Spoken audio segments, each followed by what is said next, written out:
विठ्ठल आवडे प्रेम भाव माफ होत नाही म्हणून जितकं गरीबाला चांगलं बोलता येईल तितकं बोलण्याचा प्रयत्न करा. नका जाऊ पंढरपूरला, कोट्यावधी वारे केल्याचं पुण्य इथं प्राप्त होईल. विठाला विठाला एकाच ऐका गिरगावच्या बाळ्याचं संक्रांत झाली ना काल परवा मागे. संक्रांतीच्या दिवशी गरीबाच्या बाईला पण हळदी कुंकू लायचा.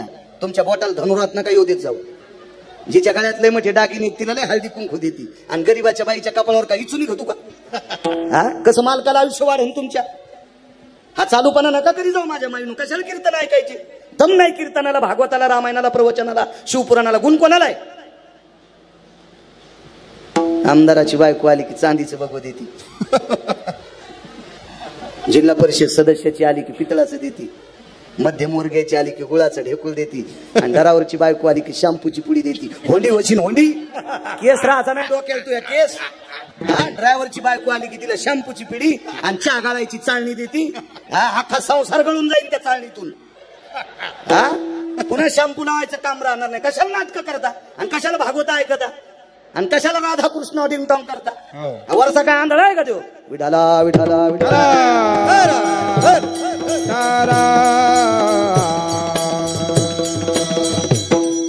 नाटकायचाच नाही आलाय. आपण सोहळ्यात जातोच ना आपण. तर जे निष्ठावंत वारकरी दिंडीत चलतील, भजन म्हणतील, पताका खांद्यावर घेतील, हे टेम्पोत बसून पती खेळतेत का?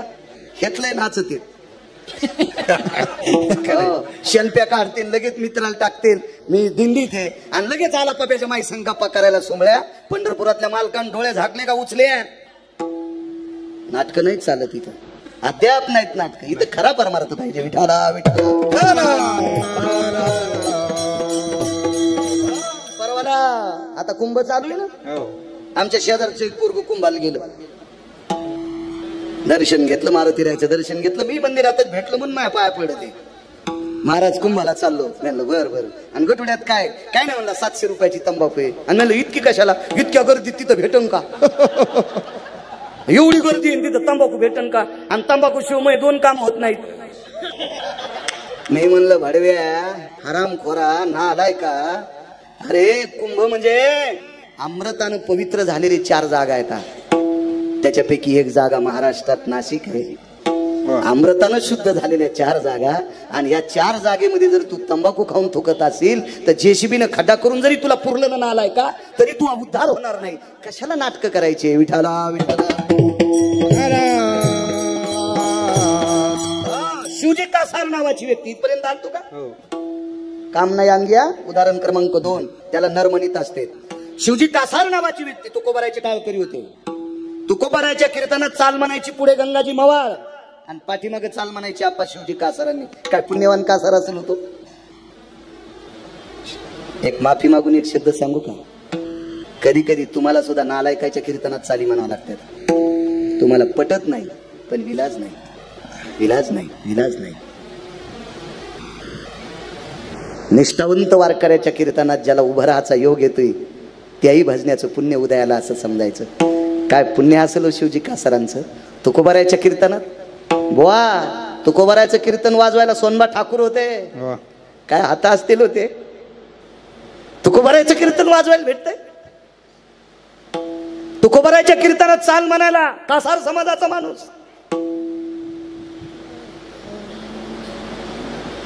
चांगल्या माणसाचं दर्शन तुटे देहाचे बंधन. संसारातले बंधन देहाचे बंधन तुटते याचा पुरावा सांगतोय. शिवजी कासार तुकोबारायच्या कीर्तनात बसले. एकच दिवस त्या दिवशी टाळ भेटला नव्हता. शिवजी कासाराच्या टाळाला हात लावायची कोणाची मायविली बापू. पण कोणीतरी एक प्रतिष्ठित व्यक्ती आलती आणि त्या व्यक्तीनं त्या दिवशी टाळ घेतला. शिवजी कासारांना उशीर झाला म्हणून शिवजी कासार तुकोबारायचं कीर्तन ऐकायला खाली बसले. बसले पण कोणापाशी? ऐकायला कीर्तन कोणाचं? तुकोबारायचं. गिरगावच्या बाळायचं नाही. गाणे म्हणणारायचं नाही. थोतांड्यायचं नाही. सटाक्या सांगणारायचं नाही. तुकोबारायचं कीर्तन ऐकायला. तुकोबारायचं कीर्तन ऐकायला खाली बसले. शेजारी कोण होतं? मंबाजी गोसावी 1 नंबरला. 2 नंबरला हिरव्या रंगाचे कपडे घातलेले अनगडशा फकीर आणि अनगडशा फकीराच्या बाजूला बसलेला रयतेचा राजा छत्रपती शिवाजी महाराज. आणि रयतेचे राजे छत्रपती शिवाजी महाराज यांच्या मांडीला मांडी लावून शिवजी कासार बसले. कोणाला? राजा 5व्या क्रमांकाचा राजा, 5व्या क्रमांक. कोणाला राग येऊ देऊ नका, मी साहेब कोणालाही म्हणेन, पण राजा छत्रपतीच्या नंतर कोणाला म्हणत नाही. राजा म्हणून घ्याच्या लायकीचा तोच आहे. तदेव लग्नं सुदिनं तदेव तारा बलम चंद्र बलम तदेव दैव बलम लाभस्तेषां जयस्तेषां कृतस्तेषां पराजयो. या आश्रित या परिजयानं प्राप्त केलेल्या पत्नीच्या व्यतिरिक्त जगातल्या प्रत्येक स्त्रीला माय म्हणतो त्याला राजा म्हणायचं. जिकडं तोंड फिरन तिकडं लुगडं वाळत त्याला रावण म्हणायचं, त्याला नाही राजा म्हणायचं. आपली पवित्र जीभ खराब करायची नाही आप्पा. राजा फक्त तोच. राजे 5च झाले, 5च. एक 6वा राजा मर्यादा पुरुषोत्तम रामचंद्र यांच्या आजोबाच्या काळामध्ये त्या राजाचं नाव होतं चक्रवेन नावाचा राजा. रामायणात पाहू नका, दुसऱ्या पुराणात बघा. एक जण म्हणला मी इतक्या बऱ्या रामायण वाचिलं मला नाही सापड. मग गिरगावच्या बाळून काय उसातलं सांगितलं का तुला सोंबळ्या? तो दुसरं पुराण वाच, लक्षात येईल तुमच्या. तो चक्रवेन राजा ज्याच्या पुढे रावण गुडघे टेकीत होता. रावण गुडघे टेकीत होता. त्याच्यानंतर 5च राजे झाले. कृष्ण वंदे जगद्गुरु भगवान द्वारकाधीश कृष्ण परमात्मा 1 नंबरचे राजे. त्याच्यानंतर राजा झाला विदुर. खरं तर विदुरच 1 नंबरचे येतं. कृष्ण परमात्म्याच्या अगोदरही 1 नंबरचा राजा विदुर आहे. पण विदुरानं श्रुती मातेला सांगितलं, श्रुती मी ज्या विश्वाच्या मालकाचं भजन करतोय त्याचा नंबर मला देऊ नको, त्यालाच दे. याला म्हणायचं महत्व हरवी, चातुर्य लपवी, विषयपण मिरवी आवडोनी, पूज्यता डोळा न देखावी, स्वकीर्ती काने नाही ऐकावी. स्वतःचा नंबर कृष्ण परमात्म्याला देऊन टाकला. आणि 2 नंबरचे राजे विदुर, 3 नंबरचे कणक, 5व्या क्रमांकाचे राजा रयतेचे राजा छत्रपती शिवाजी महाराज. अभ्यास कमी असला तरी चालेल आम्हाला, स्वराच्या रागरागिनी कमी असल्या तरी बापू चालेल, पक्वादाचे बोल कमी असले तरी चालतील, पण आपली बायको सोडून जगातल्या स्त्रीला जो माय म्हणतो तो जगातला 1 नंबरचा महाराज आहे. तो 1 नंबरचा महाराज आहे. नाटक नाही. महाराज काय दृष्टी असेल या लोकांची, काय दृष्टी असेल. आणि त्या राजाच्या बाजूला शिवजी कासारांना बसण्याचा योग आला. कर्मनो गहनो गती. आणि त्याच दिवशी तुटे देहाचे बंधना, त्याच दिवशी तुकोबरायचं कीर्तन ऐकत असताना शिवजी कासाराचा मुलगा घरी ताप आली आणि तापानं शिवजी कासाराचा मुलगा मरण पावला. सात्विक पत्नी होती शिवजींना, फार सदाचारी बायको होती, परमार्थिक होती, आध्यात्मिक होती. मालकाचा धंदा होता बांगड्या भरायचा. पुन्हा कोणी तरुण बसलेले असतील, मोठ्यांना सांगायला माझी लायकी नाही, पण 40च्या आतल्याला सांगतो, कारण मी 43 पर्यंत गेलो. आता 40 वाल्याला सांगायला काय हरकत नाही. मी 44 वाल्याला सांगणार नाही, कारण माझी लायकी नाही, माझं वय कमी आहे. पण 40च्या आतल्यांना सांगेन, बापू आपल्या पोटाला लागतंय त्याच्या 8 पटीनं दिवसात कमीलं पाहिजे. 8 रुपयाची भाकरी खात असेल तर 80 रुपये घरी आणायचे. आणि 1 रुपया कमीत नसेल तर संसारासाठी तर घातक आहेसच, त्या गावासाठी सुद्धा तू घातक आहेस. तू यापेक्षा दगड भरा. हरी का नाम पेट का धंदा न करे मूर्ख अंधा. अर्थ नावाचा पुरुषार्थ सांगितला. राजे हो, तुमच्या जवळचे पैसे संपले बाळासाहेब. आपल्या रक्ताच्या नात्यातले हरामखोर पाहुणे सुद्धा आपल्याला पत्रिका देत नाहीत आपलं वाजल्यावर. हा, याच्या पलीकडे सांगू का? राग येऊ देऊ नका माझ्या माईनं तुम्हाला. कमीनाऱ्या नवऱ्याच्या पुढे बायको नंदीबाईला आणि झुलती. सदा शृंगार भूषण कांतलवे बहुमाने, कांतलवे बहुमाने, कांतलवे बहुमाने, भूषण कांतलवे बहुमाने,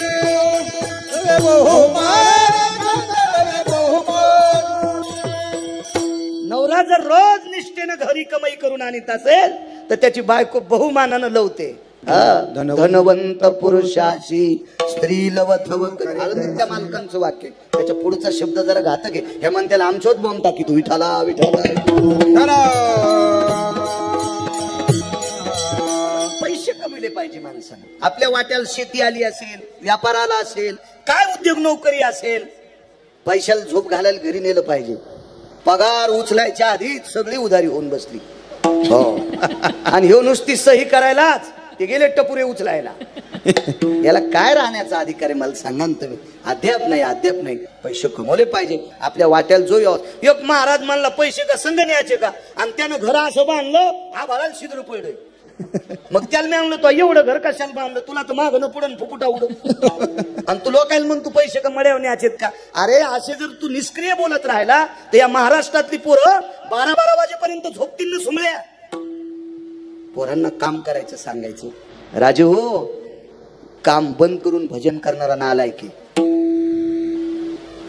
कपड्याचं दुकान असेल, गरीबाची पोरगी वाट लावायची, आणि तिचा बाप 400-200 रुपये घेऊन माजलगावला साडी घ्यायला आला, आणि दुकान उघडा असेल, त्याच्या पोरीला आवडीला अशी जर 400 रुपयाची साडी त्या दुकानावर भेटली, दुकानदारानं उदबत्ती लावायच्या अगोदर जर तिला साडी दिली तर पंढरपूरच्या 100 वाऱ्या केल्याचं पुण्य त्या दुकानदाराला.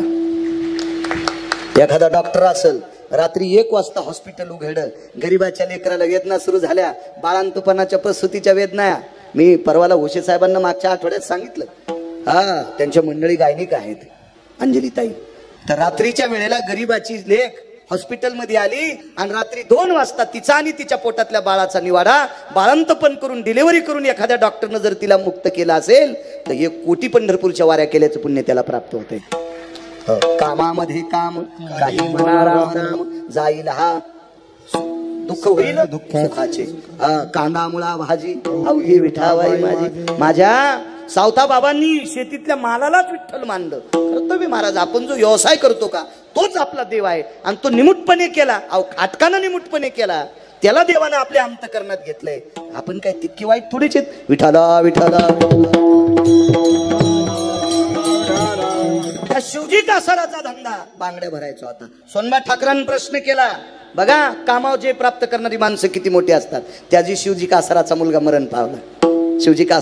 मरण पावला, आणि त्या मुलाची आई खांद्यावर पोराचं प्रेत घेतलं आणि तुकोबराच्या कीर्तनात येऊन बसली. मेलेलं पोरग घेऊन तुकोबराच्या कीर्तनात येऊन बसली. आणि त्यावेळेला तुकोबराच्या कीर्तनात एवढी गर्दी नसेल, कारण काही सुविधा नव्हत्या, माईक नाही, काही नाही, साऊंड नाही, काही नाही, अगदी मोजकी लोक असायची. आणि काही ठराविक 10-5 मावल्या असतील, त्या मावल्यामध्ये शिवजी कासारांच्या धर्मपत्नी बसल्या जाऊन रडू लागल्या. शेजारणीने विचारलं, बाई कीर्तनात तू का रडते ग, बाळ तो तुझा झोपलाय. तिने सांगितलं, बाई झोपला नाही ग, हे वाढव रे आवाज, झोपला नाही हो, हा मृत्यू पावलाय. त्या बाईनं सांगितलं, बाई मेलेली माणसं मशानात नेत असतात, कीर्तनात कशाला आणलंस. उदात्त अंतकरणाने शोक आवरला. त्या बाईला सांगितलं, माझी माय, बाळाला कीर्तनात आणण्याचं एकच काम होतं. याचे बाबा तुकोबरायचं कीर्तन ऐकायला बसलेले आहेत, त्यांना सांगायचं तुमचं बाळ गेलाय. महाराज, काय दुःख असेल त्या बाईला, जिचा मुलगा तापाने मरतोय, तिचे मालक तुकोबरायच्या कीर्तनात बसलेत, आणि तरी मेलेलं पोरग मांडीवर घेऊन बाई रडते. शिवजी कासारांना सोनबा ठाकरांनी प्रश्न केलता. सोनबा ठाकरांनी शिवजी कासारांना विचारलं होतं, काम नाही अंगी याच्यावर सांगतोय, त्या माणसाला नर नावाची पदवी असते. शिवजी जी, मला तुकोबरायच्या कीर्तनात पकवाद वाजायला भेटला, ते माझ्याकडे एक पुण्य होतं, ते सांगून टाकलं. पुन्हा मी तुम्हाला नंतर सांगेल कधी एखाद्या कीर्तनात किंवा युट्यूबला ऐका. मला जरी मोबाईल नसेल तर सगळ्या मोबाईलमध्ये कीर्तन जाते. पण सोनबा ठाकरांनी शिवजींना विचारलं, तुम्हाला तुकोबरायच्या कीर्तनात चाल म्हणण्याचा योग कुठून आला. डोळे भरून आले. सोनबाजी, माझे बाबा बांगड्याचा धंदा करायचे, माझे बाबा थकले सोनबाजी, आणि थकल्याच्या नंतर बांगड्याचं टोपलं माझ्या बाबांनी माझ्याकडे दिलं आणि सांगितलं, शिवा, ए शिवा. शिवा म्हणजे शिवजी कासार, वडील म्हणत होते त्यांचे, ए शिवा, अरे आपल्या या पोटाची खळगी भरण्यासाठी आपण प्रापंचिक माणसं आहोत, आपल्याला काहीतरी व्यवसाय करावा लागतो.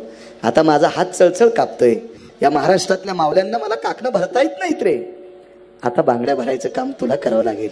जी बाबा. पण जवळ घेतलं आणि कानात एक मंत्र सांगितला.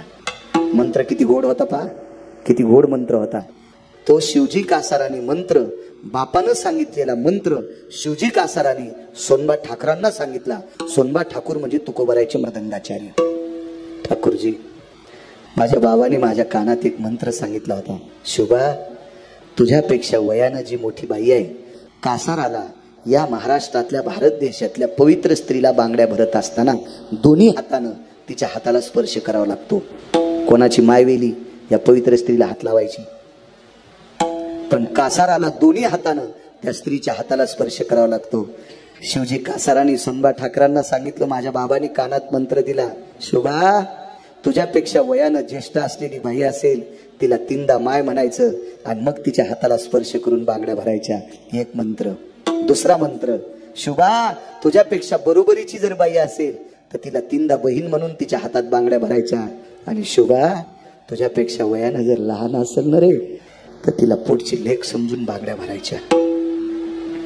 सोनबा ठाकरांना सांगितलं, ठाकूरजी या पवित्र महाराष्ट्रातल्या स्त्रियांना बांगड्या भरत असताना माय, बहीण आणि लेक हा दर्जा दिलाय. याच्या व्यतिरिक्त तिला इतकं सुद्धा पाप नाही केलं, म्हणून मला तुकोबारायसारखा महात्मा सापडला. तो या भावा सापड तुका म्हणे होता ठेवा, तो या भावा सापडला. काय निष्ठा महाराज. महाराज ज्यार ती स्वतःच इतकं गोड वागणं एका सोनबा ठाकरांना सांगत असतील त्यार ती तुकोबारायला माहित नसेल. आणि त्यावेळेला तुकोबारायने विठ्ठल विठ्ठल भजन चालू होतं. अशा वेळेला डोळे झाकले आणि विटेवरच्या मालकाला विनंती केली, हे जगदानंद कंद जगतपते पंढरीश पांडुरंग परमात्मा, जीवनभर ज्या कासाराने, जीवनभर ज्या शिवजी कासाराने या पवित्र देशातल्या स्त्रीला स्वतःची बायको सोडून जगात जी बाई भेटन तिला माय आणि बहीण आणि लेक म्हणत असेल, त्याला जर कीर्तनात इतकं दुःख देत असेल देवा, तर काय तू काय झोपी गेलास का? झोपी गेलास. इतकंच वाक्य तुकोबारायच्या कीर्तनातून पडलं. कामावर ज्यानं जे प्राप्त केला त्याचं मेलेलं पोरग आईच्या मांडीवरून उठतंय, डोळे झाकलेल्या माईचे डोळे पुसतंय. आई तू का रडती ग? आई तू का रडती ग? आई तू का रडती ग? तिला स्वप्नात चमत्कार व्हावा असा एक भास होतो आणि ती डोळे पुसतील. तिला विचार करत होतोय, आपला मुलगा तर मृत्यू पावला होता, जिवंत कसा? बिलगुन हृदयाशी धरलं, बिलगुन हृदयाशी धरलं. एक पुरावा उघडून दुसरा पुरावा मांडतो बापू. मागच्या कीर्तनापेक्षा वेगळं सांगतोय. ती बाई ज्या वेळेला तुकोबारायचं दर्शन घेत होती, ती बाई ज्या वेळेला तुकोबारायचं दर्शन घेत होती आणि दर्शन घेत असताना बापू तिने एकच शब्द टाकला, महाराज मेलेलं पोर घेऊन आलते. महाराज पोटच्या लेकराचा, पोटचा हृदयाचा गोळा, मेलेलं प्रेत घेऊन आलते, पण माझं बाळ जिवंत झालंय तुमच्या कीर्तनात. तुकोबारायने सांगितलं, बाई माझ्यामुळं झाला असं तू म्हणत असशील हे तुझ्या मनाचा मोठेपणा आहे, पण याची एकमेव ताकद आहे, तू निष्ठावंत मालकाला जोपासलंस हे तुझं पुण्य आहे. आणि तुझ्या मालकानं तू ज्याच्या नावानं कुंकू लावतेस त्यानं जगातल्या प्रत्येक स्त्रीला माय, बहीण आणि लेक उपमा दिली. हा पुरुषार्थ शिवजी कासाराचा होता. आणि या पुण्याच्या बळावर तुमच्या पदरात पडलेलं दुःख सुखाच्या स्वरूपात प्रगट होते. इतकी मोठी ताकद तुमची. असा कामाव जे प्राप्त करतो म्हणून मालक त्याला नर नावाची पदवी देतात. म्हणून मालक पहिल्या कडव्यात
ज्याचं काम ताब्यात आहे त्या नर नावाचे.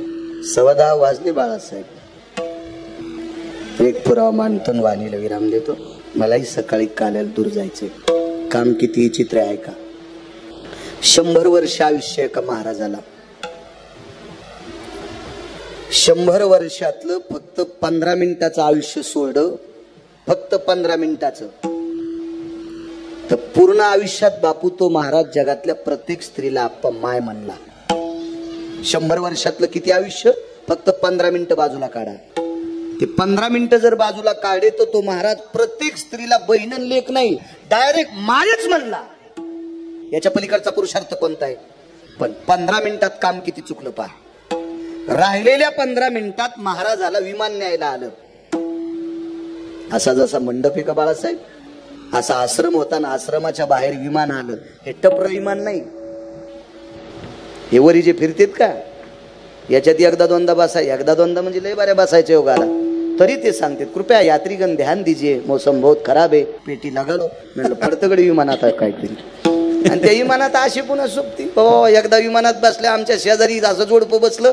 वा वा वा वा वा. हो, मला तर वाटलं विमान वरच्या वर यायच्या पापान जळत काय.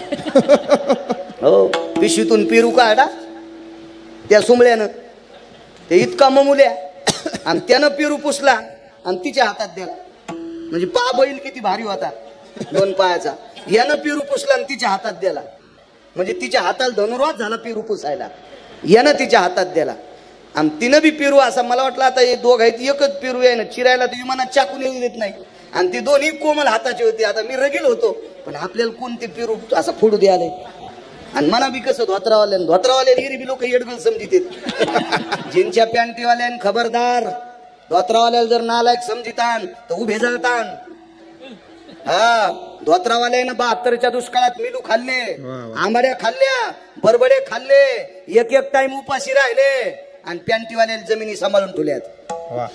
आणि त्याला तुम्ही येडगळ म्हणता. या धोत्रावाल्यानं जमिनी विकून म्हाताऱ्या गोव्याला न्यायला पाहिजे होत्या. तुम्हाला मुंबईला जावं लागलं असतं गटार उपसायला. हो, कंडक्टर मला येड्यावानी म्हणला, हो मामा तुम्हाला कळतो का? कंडक्टर एकदा म्हणलं, तुम्हाला कळतं का मामा? मी म्हणलं कळतो. काय झालं ना कळायला? 7 रुपये तिकीट आणि 50 रुपये देतात. म्हणलं तेवढीच नोट आहे ना.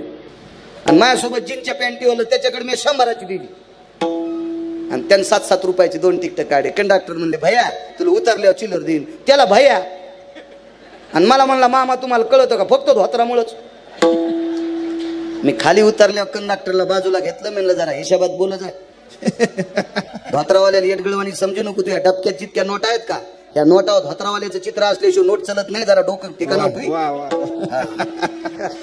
ज्या ज्या नोटावर धोत्रावाल्याचं चित्र नाही ती नोट चुकीत घालायच्या कामी नाही सुमळ्या.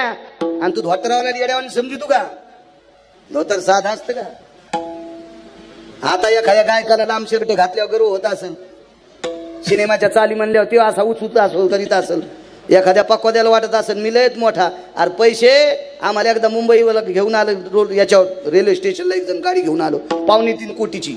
आणि त्या म्हणलं दादा तू कोण आहेस? तर ते म्हणला मी टोल नाक्यावर टाळ्या वाजतो. गळ्याशी कुठे का बापू? खरंय. कल्याण स्टेशनला आम्हाला घ्यायला आला माणूस. ते आपण 2.25 कोटीची गाडी. मग आपल्या लोकांना टपऱ्या गाडीत बसल्या याला त्याला नाही कट हाणायला पाहिजे. ते पक्वाद्या असेल, गायक असेल, तर कीर्तनकार असेल, जरा हिशोबात राहत आहे. हा, मागच्या लोकांची किंमत करावं लागेल. शंकर बापू आपेगावकर पद्मश्री अमेरिकेत गेले. मागच्या लोकांनी संप्रदाय टिकिलाय म्हणून आपल्याला कीर्तनात येता येते. मागच्या लोकांची किंमत करा. जे आत्ताचे मागच्यांची वाभारी काढतील का त्याचे संसार उभे जळतील. कारण अपमान देवाला सहन होत नाही. तो मी म्हणतो काय माझ्या मुखात ताकद आहे का? मालकाचे शब्द आहेत ते मोठ्या लोकांचे. बापू अमेरिकेला गेले. उद्धव बापू अमेरिकेतून विमानातून उतरत होते. ते दररोज लहान पकवात पोट शिदारला. खाली उतरल्यावर खांद्यावर घेतला. बॅग नव्हती बुवा. आता 80-80 हजाराच्या बॅग आहेत. बापू धोतर पकवात बांधायला धोत्रा धुडकं होतं. पद्मश्री शंकर बापू आपेगावकर धोत्राच्या धुडक्यात पकवात बांधला आणि विमानतळावरून खाली उतरले. केवढे लोक असतील त्या अमेरिकेतली स्वागत करता. एकाला नाही पकवात द्याला. त्या घरी गेले. त्या घरापासून स्टेजवर पकवात स्वतः नेला आणि स्टेजून पकवात पुन्हा घरून विमानतळावर स्वतः. मराठी बोलणारा पत्रकार होता. त्या पत्रकाराने आप्पा विचारलं विमानतळावर, बापू एक शेवटचा प्रश्न आहे. बापू म्हणले जाऊ दे बाबा आता. नाही, एक शेवटचा प्रश्न आहे. आम्ही पकवात सुखरूप तुम्ही जसा घेतला तसाच घेत होतो, आमच्याकडे का दिला नाही? शंकर बापू आपेगावकरांच्या डोळ्यात पाणी आलं आणि सांगितलं, दादा अरे पकवात खांद्यावर घेतो म्हणून अमेरिका पाहायला भेटली. पकवात खांद्यावर घेतो म्हणून अमेरिका पाहायला भेटली रे राजा. हे पकवादामुळे किंमत आहे. याचा धरीन अभिमान. क्या बात आहे. याचा धरीन अभिमान. या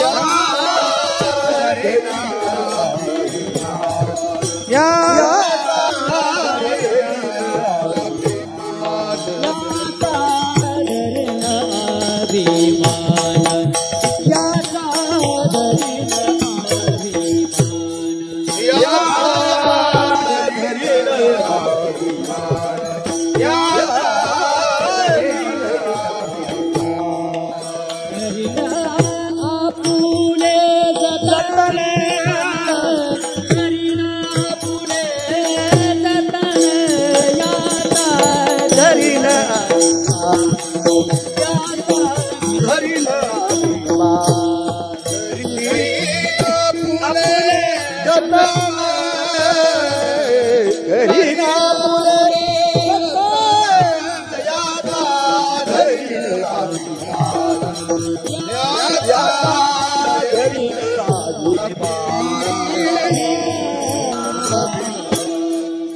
जागा काय असं मुद्देसूद बोललं, प्रमाण मिळालं की स्वर्गीय नामधारक नथुराम बाबा केळकर म्हणायची कोटीची नोट आहे. भागवतकार स्वतंत्र आहे, रामायणकार स्वतंत्र आहे, शिवपुराणकार स्वतंत्र आहे, कीर्तनकार स्वतंत्र नाही, त्याच्या बापात जहागिरी नाही. तुम्ही मान्यता देताय ते पर्व का? म्हणून कीर्तनकारांना लय फुगलं नाही पाहिजे. विठाला विठाला प्रमाण सुभाष बोला एक लय पाठ, प्रचंड पाठांतर, फार छान, अशी प्रमाण पाहिजे. बापूला तर तुमच्या बादशात म्हणत असतो मी, वांगीचा बादशाह, प्रमाणाचा बादशाह. कुले कुत्रे धरणारी वाघ लय पाहिले, पण कीर्तनातले प्रमाण धरणारे वाघ काही ठराविक. वा 15 मिनिटं आयुष्य शिल्लक राहिलं नाही का महाराजाचं? इथपर्यंत आलतो ना. 15 मिनिटाच्या काळात महाराजाला तहान लागली आणि नेमकं पाणी प्याच्या टायमाला काम किती खराब आहे पहा. हे वासना आहे ना, किती खराब आहे, किती खराब आहे. बाळासाहेब त्या 15 मिनिटात महाराजाला तहान लागली, महाराजांनी विचारलं, हाय कोई, ए पाणी भेटल का रे? एक शिष्य नव्हता जवळ. एक बाई, शेतकऱ्याची बाई, महाराजाच्या आश्रमापासून टोपलं घेऊन भाकरीचं जात होती. 2-3 महिन्यापूर्वी लग्न झालेली नवरी होती. पेरणीचे दिवस होते, मोठी पेरणी, आणि डोक्यावर टोपल्यात भाकरी होत्या नवऱ्याची, सासऱ्याची. शेतात जो गडी होता त्याची भाकरी घेऊन, जवळच शेत होतं, आश्रमापासून चालली होती. काम्या किती बेकार आहे पहा, काम्या काम्या, ह्यो काम काम पहा. त्या रावणा काय झाले, किती काम्या हरामखोर आहे. महाराजाला आयुष्य राहिलं फक्त 5 मिनिटं शिल्लक, आणि 5 मिनिटात महाराज म्हणले, अरे पाणी देईल का कोणी? बोलता येत होतं पण चालता येत नव्हतं. बाईने विचार केला, अख्खं गाव या महाराजाचं दर्शन घेतंय, आणि लग्न झाल्यावर माझ्या मालकानं महाराजाच्या पाया पडायला आणलं होतं. आता महाराजाला पाहण लागली, आपण आता डोक्यावर काही पाणी नव्हतं.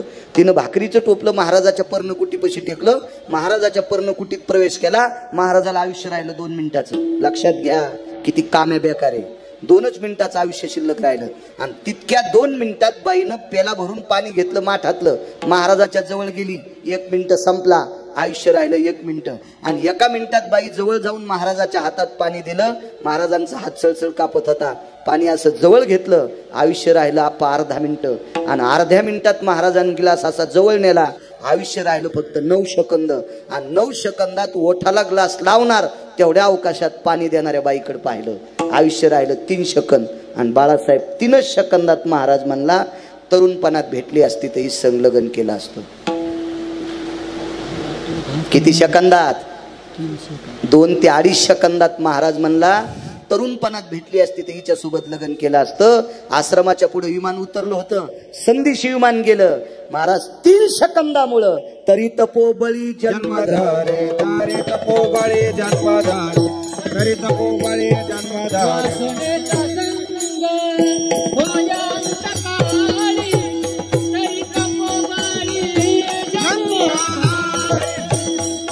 तपोबळी जन्मधारे. सगळ्यांचे दुःख समजू शकतो असेल तर. वासनेचा संग होय अंतकाळी, तरी तपोबळी जन्मधरी. स्पीकरवाल्यांना बाळासाहेब एक स्पर्श करून विनंती करतो, उद्याच्याला दुरुस्त करा तुमचं हे, उद्याच्याला दुरुस्त करा. मी एकटा आरोप करतोय का? तुम्ही आहेत का माझ्या संग? आणि तुम्ही जर म्हणत असाल चांगलंय तर मी त्याला हार घालतो 100-200 रुपयाचा. वस्तू छान असतील त्याबद्दल काही विषय नाही. बऱ्याच बायकायचे नवरे किराणा भरपूर आणतात, पण त्या भजे तळता येत नाही. विठाला विठाला विठाला. कधी कारण स्पीकरवाला आपल्या संप्रदायातला एक घटक बनलाय, आपण त्याच्या कधी विरोधात नाही बोललं पाहिजे, पण कधी कधी त्यांनी सुद्धा आपली थोडीफार कदर केली पाहिजे. कारण एकच कीर्तन करायचं नाही बाळासाहेब, पुन्हा सकाळी जायचं एका गावाला, संध्याकाळी एका गावाला. विठाला विठाला विठाला विठाला विठाला विठाला. राजे हो 3 सेकंदामुळे महाराज मातीत गेला. फक्त 3 सेकंदामुळे. 3 सेकंद एका स्त्रीकडे वाईट दृष्टीनं पाहिलं, आपा गेलं का नाही मातीत. म्हणून इतकी वासनावी चित्र, इतकी वासनावी चित्र. जर जीवनात मोठं व्हायचं असेल तर फक्त वासना आवरा, वासना आवरा. भीष्माचार्यांचं जीवन काय जीवन.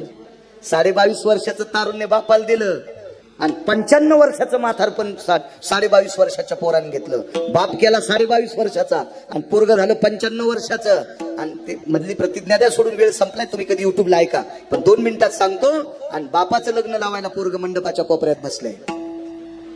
अंतरपड धरायला कोण असतील आपण. मंगलाष्टक म्हणाले का तुमच्या माझ्यासारखी थोडेच असतील. ताई ग बाई ग सखाराम तात्याचा भग्या आणशीराम तात्याची वची. मला वाटतं असे मंगलाष्टक म्हणल्यावर तोंडात रुमन घालीन ये रुमन. उद्याच्या सोहळ्यात असे मंगलाष्टक म्हणू देऊ नका. हा कोणी म्हणा पण शास्त्र म्हणेल ते सांडावे, ते राज्यहित न मानावे. अहो राजे हो, मुस्लिम बांधवाच्या भंगारचा धंदा करणारा, डबोरोट्याचा धंदा करणारा, व्यवसाय गारी विकणारा किंवा कोट्यावधी श्रीमंत, त्यांच्या विधीमध्ये चुका होत नाहीत. आपण चुका होत नाहीत. आपल्याकडे जसे जसे पैसे वाढतील तसे तसे बायका सुद्धा नवरदेवाच्या पुढे नाचायला. काय वाटत असेल छत्रपती शिवाजी महाराजांना. महाराज परस्त्रीला नाचिणाराचे पाया आणि हात तोडले, त्याचा चौरंग करणारा राजा त्या राज्यात जन्माला आला. त्या राज्यातल्या श्रीमंताच्या बायका लग्नात नाचत असत्याल तर कशाला शिवजयंती साजरी करायची. काय वाटत असेल शिवाजी महाराजांना. जिच्या बाईच्या नवऱ्याला 2 ते 3 लाख रुपये महिन्याचं बेसिक आहे, त्याची बायको जर ताल धरीत असेल नवरदेवाच्या पुढं शेवंतीमध्ये, तर आपल्या आकली कुठे गेल्या. एक लक्षात ठेवा, पदर घेतलेल्या बाईनं तर पदन्यास करूच नाही, पण 5वी 6वीच्या मुलीला सुद्धा गॅदरिंग मध्ये नाचू देऊ नका. ऐका गिरगावच्या बाळूचं. इज्जतदार कुटुंबातली माणसं आहोत आपण, पवित्र संप्रदायातली माणसं आहोत, छत्रपती शिवाजी महाराजांच्या राज्यातली माणसं आहोत आपण, महाराणा प्रतापाच्या राज्यातली माणसं आहोत, किती पवित्र देशातली माणसं आहोत. पद्मिनी नावाची स्त्री या देशात जन्माला आली. अल्लाउद्दीन खिलजी नावाचा व्यक्ती पद्मिनी नावाच्या पवित्र स्त्रीला वाटवण्यासाठी आला. दारात खिलजी पाहिला, मालक आतमध्ये गेले. मालकाच्या डोळ्याच्या कडा ओल्या झाल्या. पद्मिनी नावाच्या पवित्र स्त्रीने मालकाला विचारलं, प्राणनाथा रुदंती को भवा, आपण कशा करत रडता. प्रिय, खिलजी आलेला आहे, राज्यासाठी आला नाही, संपत्तीसाठी आला नाही, आपल्या किल्ल्यासाठी आला नाही, तुझ्या शरीराचा भंग करण्यासाठी आलाय. तिनं सांगितलं, मालक काही काळजी करू नका, तुमच्यासारख्या पुरुषार्थ पतीचं कुंकू लावलंय. या स्त्रीच्या अंगाला हात लावायची कोणाची ताकद आहे. जा त्याला पाहुणचार करा, तोपर्यंत तुमची स्त्री कोणाला दिसणार नाही. पण पुन्हा एकदा आतमध्ये आला. डोळ्याच्या कडा ओल्या झाल्या. बाईनं स्वतःचा पदराचा कोपरा घेतला. त्या पद्मिनी नावाच्या स्त्रीने आपल्या नवऱ्याचे डोळे पुसले. तुम्ही किती पवित्र राज्यातले आहात. जाता जाता एक शब्द सांगतो, जाता जाता तुम्ही किती पवित्र राज्यातल्या. आपल्या नवऱ्याचे डोळे पुसले आणि नवऱ्याला काय सांगितलं, मालक तुम्हाला वाटतंय खिलजी तुमच्या पत्नीच्या शरीराला हात लाईल. बापू आप्पा एक अभंग आहे, सर्प माथा मणी, सर्पाच्या माथ्यावर मणी असतो. महाराज तो मणी सर्प जीव घेतल्याशिवाय घेऊ देत नाही. एक वाक्य अभंगातले माझ्या माईंनो, एक पवित्र वाक्य, पवित्र मोठ्यांचं वाक्य. पतिव्रतेचे स्तन विध्वंसले प्राण हाताने. महाराज हे वाक्य पद्मिनी नावाच्या स्त्रीने आपल्या मालकाला सांगितलं, मालक पतिव्रतेचे स्तन विध्वंसले प्राण हाताने. या शरीराला हात जोपर्यंत याच्यात प्राण आहे तोपर्यंत खिलजी लावू शकत नाही. आणि पुन्हा ऐका, प्रेताला सुद्धा हात लावायची ताकद त्याच्यात नाही. 2700 बायका कामाला होत्या. 2700 बायका कामाला. सगळ्यांना सांगितले, माझं सौंदर्य बघून खिलजी आलाय, पण मी या शरीराला हात लावू देणार नाही. मी हात न लावू दिल्यामुळं त्याच्या सोबत 2500 फौज आहे. 2500 फौज आहे आणि त्याच्यातला प्रत्येक त्याचा फौजीतला माणूस, त्याच्या सैन्यातला माणूस तुमच्या शरीराला स्पर्श करील. तुमची काय इच्छा आहे. या 2700 बायकांनी पद्मिनी नावाच्या स्त्रीला विचारलं. या भारत देशातली पद्मिनी होती. तिला विचारलं, तुम्ही काय करणार. पाठीमागे एक कोरडी विहीर होती. कुंड म्हणतात, त्या कुंडाला जुहार कुंड नाव आहे. युट्यूबला बघा, तुम्हाला ते गाणं ऐकायला भेटेल. अंगावरचे शहारे, पाप्याच्या सुद्धा अंगावरचे केस उभे राहतील, रूम उभे राहतील, इतकं चित्त थरारक प्रसंग आहे. त्याला जोहार कुंड म्हणतात. त्याच्यात वाळलेली लाकडं टाकली आप्पा, त्याच्यात कापूर टाकला, भगवं टाकून दिलं, बांगड्याचा चुडा टाकला, हिरवा खण टाकला आणि जाळ मोठा केला. आणि पद्मिनी नावाच्या स्त्रीने त्याच्यात उडी टाकली. आपल्या मालकीने टाकल्याबरोबर 2700 बायकांनी कपाळाला कुंकू असताना त्या जुहार कुंडात जाळून घेतलं. पण परपुरुषाला अंगाला हात लावू दिला नाही. इतक्या पवित्र कुळातल्या माझ्या तुम्ही माईंनो आहात, म्हणून 5वी 6वी 7वी 8वीच्या तुमच्या पोटी जन्माला आलेल्या या जिजाऊच्या लेकीला, या सावित्रीच्या लेकीला नका गॅदरिंग मध्ये नाचू देऊ माझ्या माईंनो. पार्टत द्यायचं असेल तर महाराणा प्रतापांचं द्या, पार्टत द्यायचं असेल तर शंभू राजांचं द्या, पार्टत द्यायचं असेल तर शिवाजी राजांचं द्या, पार्ट द्यायचं असेल तर झाशीच्या राणीचं द्या, पार्ट द्यायचं असेल तर सावित्रीबाईंचं द्या, पार्टत द्यायचं असेल तर रमाबाईंचं द्या. त्या बाईनं सुद्धा नवऱ्याला फार अडचणीत मदत केली, फार अडचणीत मदत केली. अशा महापुरुषांचे पार्ट द्या. गाफील चुकीच्या नालायक गाण्यावर, पाश्चिमात्य संस्कृतीवर आपल्या 5वीच्या चिमुकल्या मुलीला नाचून आई बापानं खुर्चीवर बसून तिचे फोटो घेऊ नका. भविष्यात हा नाच जर वाढत गेला, भविष्यात हा जर नाच वाढत गेला तर माय बापाच्या नाकाला फक्त छिद्र राहतील, नाकाचे शेंडे राहणार नाहीत. ही वेळ येऊ नये याच्याकरता आताच सावध व्हा. तुमच्या चपलाला हात लावून विनंती करतो, तुमच्या पाया पडून विनंती करतो. मला काही विनंती करण्याची याच्याकरता भाव निर्माण झाला. मी या ज्ञानोबाराय तुकोबारायच्या नावानं 2 टायमाची चांगली भाकरी खातो. आणि त्या माझ्या ज्ञानोबाराय तुकोबारायांनी निर्माण केलेला भारत देश, माझं महाराष्ट्र राज्य असंच पवित्र राहावा याच्याकरता तुमची सुद्धा साथ असणं गरजेचे. माझ्या माईंनो, देशातला किती जरी मोठा बाप असेल, मी तुम्हाला शिकू शकतो राजो, पण माझ्या मुलांना मी जास्त वेळ देऊ शकत नाही. माझ्या मुलांना वेळ जास्त कोण देते ते त्यांची आई देते. म्हणून या देशाची आई सात्विक असली पाहिजे, नवऱ्यापेक्षा जास्त बाई सात्विक असावा. म्हणून आपल्या मुलांना संस्कार घडू शकते. नका पार्ट द्या, तिला राधा करा, तिला कृष्ण करा, तिला गोपी करा, तिला ज्ञानोबाराय करा, तिला तुकोबाराय करा, तिला मीरा करा, तिला जना करा, तिला सकुबाई करा, तिला गोरोबा काका करा, तिला रविदास करा, तिला चोखोबाराय करा. द्या नाही पार्ट, कळू द्या आपल्या पुढच्या पिढींना आपली संत अशी होती. कळू द्या, कळू द्या, कळू द्या, कळू द्या. राजे हो, इतक्या पवित्र राज्यातले आपण आहोत. कोपऱ्यामध्ये मुलगा लग्न लावतोय, अंतरपड धरणारा एक व्यक्ती होता. वेळ संपला आप्पा. त्या व्यक्तीने मंगलाष्टक म्हणणाऱ्या ब्राह्मणाला विचारलं, गुरुदेव गुरुदेव मुलगा कुठे? नवरदेवाचा मुलगा कुठे? नवरदेवाचं लग्न लावणारा मुलगा कुठे? त्याला हातात माईक धरणाऱ्या ब्राह्मणाची डोळे पाणावली आणि त्या बावल्याच्या स्टेजहून हात पुढे केला. दादा, त्या कोपऱ्यात बसून बापाच्या अंगावर अक्षदा टाकलेला 95 वर्षाचा म्हातारा मुलगा 22.5 वर्षाच्या बापावर अक्षदा टाकतो. त्या मुलाचं नाव आहे पितामह भीष्माचार्य. स्वतःच तारुण्य काम जिंकला यांना नर म्हणतात. विढोबा रखुमाई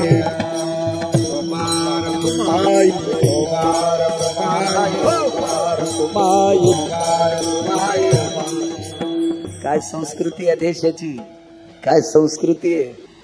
आपा 6 स्त्रिया सुंदर, त्याच्यापैकी एक स्त्री सुंदर होऊन गेली 700 वर्षापूर्वी. तिचं नाव होतं कान्होपात्रा. आणि कान्होपात्रेला जंगलात आळंदीतल्या मालकानं पाहिलं. गोपाळ बुवा आळंदीतल्या मालकानं पाहिलं आणि मालकाचं दर्शन घेतलं. ती धन्य कान्होपात्रा आजी झाली भाग्याची, भेटी ज्ञानदेवाची म्हणून या. आणि ज्ञानोबारायनं ती पाठीलं. काय काय काय महाराज दर्जा आहे संप्रदायाचा. एक सुंदर स्त्री तुकोबाराय जंगलात भेटली. जाई हो तू माते नकरी सायास, आम्ही विष्णुदास तैशनो. काय ताकद. डोळे झाकून ती माय म्हणले, बाई लय शाली होती. बाई तुकोबाराय म्हणली, मला माय म्हणता आणि डोळे का झाकता? मला बहीण म्हणता डोळे का झाकता? लेक म्हणता डोळे का झाकता? तिनं सांगितलं, बापान पोरीकडे डोळे झाकायचे नाही. बापानं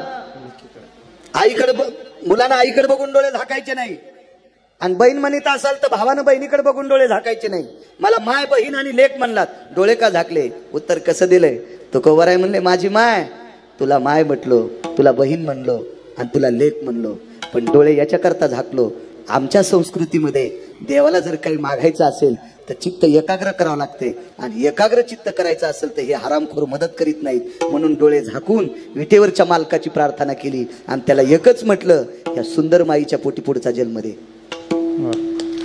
महाराज तुकोबारायचं जीवनाचा रास करण्यासाठी आलेली बाई वाहत्या पाण्याला आंघोळ केली आणि तुकोबारायचा श्रोता म्हणली, चित्त शुद्ध तरी शत्रु मित्र होती. महाराज नियत किती गोड होते. कर्म तेरा अच्छा है तो किस्मत तेरी दासी है, नियत तेरी अच्छी है तो घर में मथुरा काशी है. सगळ्यात मोठा पुरुषार्थ आहे आपला काम आवरा, आपला काम आवरा. कामाने विचार. 250 मशाली होत्या पुण्याला एका माणसाला, 250. एक मशाल 2.25 2.5 किलो सोन्याची होती. काम आवरला नाही. गंगाबाई नावाची नृत्यांगना होती. गंगाबाई नावाची नृत्यांगना त्या काळातली आणि लावणी सम्राज्ञी होती. त्या बाईसाठी 250 मशाली तर गेल्याच. हत्तीवर 3.5 क्विंटलाची अंबारी होती. तिथं चुलीत गेली, मरताना कांदा भाकर सुद्धा भेटली नाही. आजही 200-200 एकर घुंगराच्या नादात घालणारे कितीतरी लोक मी पाहिले. काम आवरा. सगळ्यात मोठं आपलं जीवन. तुम्ही नाही पंढरीला गेले तरी चालेल, नाही काशीला गेले तरी चालेल, नाही कीर्तन ऐकता आलं तरी चालेल, नाही भजन करता आलं तरी चालेल. फक्त आपल्या पत्नीतला आणि दुसऱ्या स्त्रीतलं ज्याला अंतर कळतंय त्याला 1 नंबरचा वारकरी म्हणायचं. संसारातली व्याख्या आहे. लहान्या भावानं मोठ्याच्या बायकोला आई म्हणायचं, आई हाच दर्जा द्यायचा. वहिनीच म्हणायचं, पण दर्जा आई म्हणून द्यायचा. आणि मोठ्यानं लहान्याच्या बायकोला भाऊजाईच म्हणायचं, पण लेकीचा दर्जा द्यायचा. इतका अंतर ज्याला उषा पायत्यातलं कळतं तो भारतातला 1 नंबरचा महाराज आहे ज्ञानेश्वर माऊली.